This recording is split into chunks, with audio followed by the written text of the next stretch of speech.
Warahmatullahi wabarakatuh. Pagi hari ini saya di halaman bernostalgia dengan membaca koran. Jadi sebuah kenikmatan lama yang kadang-kadang dirindukan kembali. Jadi membaca koran dengan membuka halaman lebar begini ini namanya lebih nyaman, walaupun itu tidak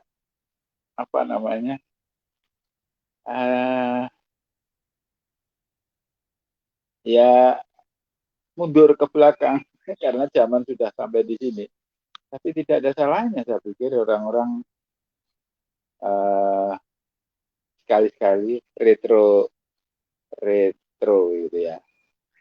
Ya kita lihat saja lah di jalan-jalan kan juga ada mobil-mobil yang jadul dan sebagainya. Kerinduan pada masa lalu itu bukan sebuah penyakit, saya pikir, tapi kesadaran bahwa laju percepatan itu tidak boleh terlalu berlebihan. Nah, itu aja menurut saya ya.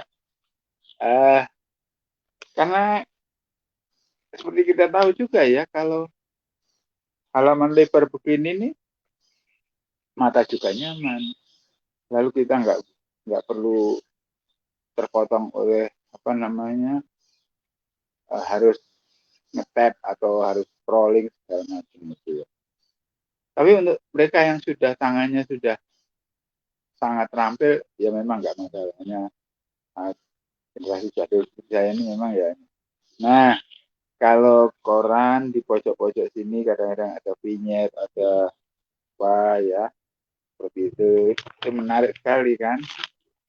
Tapi media digital juga begitu juga. Sebenarnya ini cuma preferensi saja. Nah, ya, ini saya dapat tabloid Mata Hati dari seorang teman dari Malang yang masih eksis mempertahankan media cetak sebagai media publisitas. Ya. Nah, beberapa media cetak memang masih bertahan, walaupun kebanyakan sudah hengkang dari dunia ini.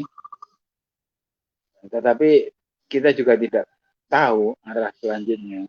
Ini sudah diramalkan nanti paperless. Tapi lagi-lagi kerinduan masa lalu itu membawa orang juga retro ya. Untuk jenis kendaraan saya dalam pilihan lebih suka retro saya. Suka retro yang streamline macam-macam itu kayaknya bentuk-bentuknya yang itu ya dinamis, kayaknya kurang menarik bagi saya.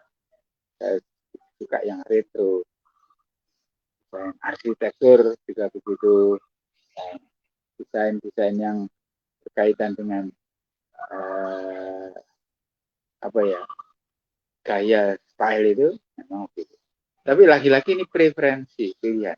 Nah, oke, saya sih sebetulnya nggak mau ngomong itu. Tapi ini kan ngobrol pagi, temannya ngopi, jadi Anda boleh sambil nyapu atau nggak nonton. Tapi janganlah kalau nggak nonton, mumpung ketemu kita ngobrol ya.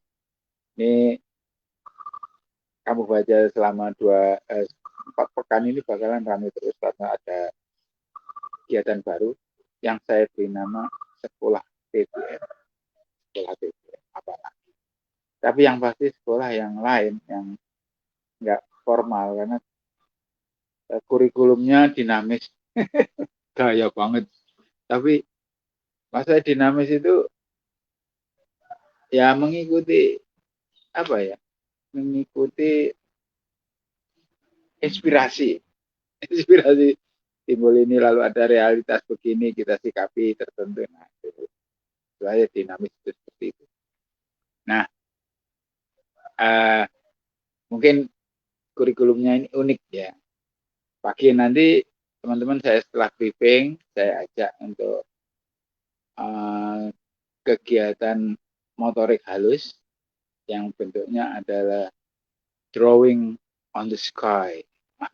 Nanti jangan khawatir, nanti akan saya online kan ya, drawing on the sky. Sebenarnya ini materi-materi kegiatan untuk TK. Tapi saya pikir tidak semua yang diarahkan pada anak-anak itu tidak baik bagi orang tua.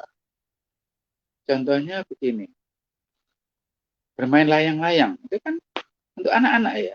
Tapi banyak orang tua juga yang ingin apa mengulang lagi kegiatan itu. Nah, dari satu sisi permainan, tapi dari sisi lain ada sains di situ, aerodinamik dan sebagainya. Ya entahlah kalau memang hanya untuk pengisi waktu ya. Kemudian bermain dengan tanah liat, bermain dengan. Jadi ini mengembalikan memori dan apa namanya persegar yang sudah kurang aktif itu menjadi lebih aktif lagi.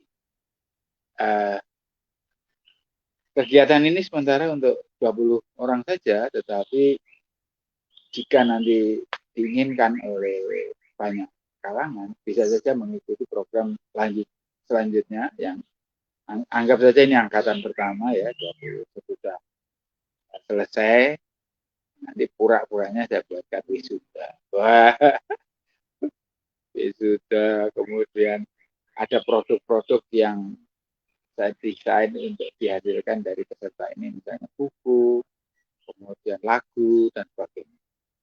Jadi dalam durasi 4 minggu itu tadi, waktu itu betul-betul padat dan optimal dan efektif, efisien, gitu.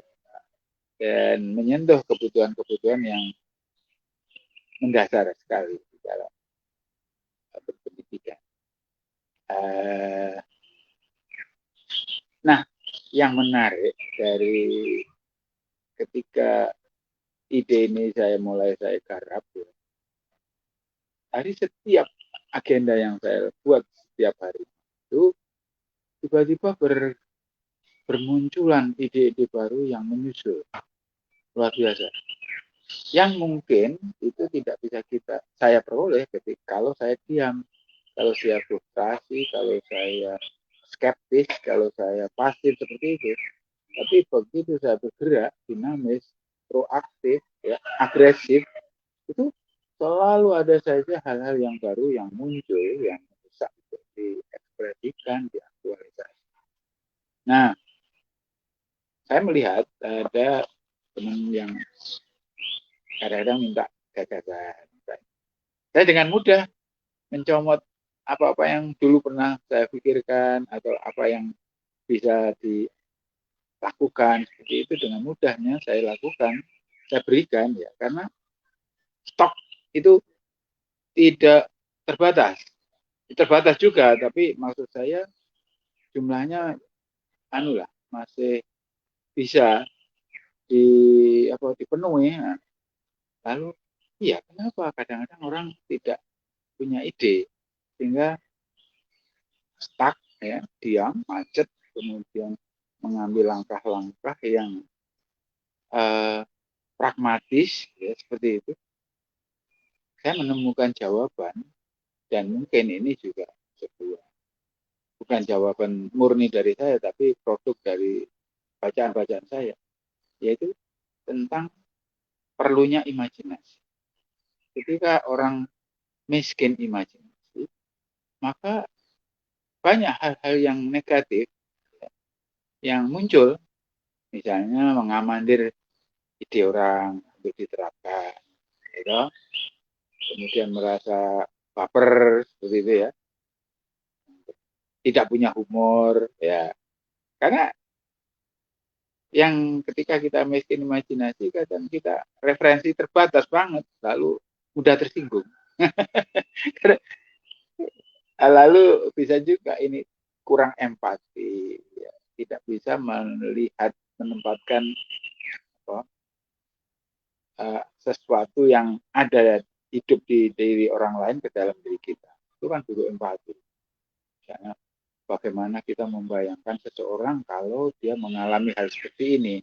Ketika kita tidak bisa membayangkan karena imajinasi kita defisit, maka kita tidak merasa punya care, kepedulian, dan seterusnya. Jadi itulah pentingnya mengasah imajinasi. Lalu kekayaan imajinasi itu membuat seseorang selalu kebanjiran ide, karena melihat sesuatu kemudian itu berkembang menjadi divergen, memancar, ya, tidak menyudut, ya, tapi memancar, kemudian muncul alternatif-alternatif baru. Nah, itulah yang timbul. Nah, lalu kemampuan imajinasi itu juga membuahkan kreativitas, dan kreativitas itu juga terkait juga dengan kekayaan peningkatan rasa humor. Jadi rasa humor itu juga produk dari kemampuan imajinasi yang bagus, ya. Ya, lihat saja.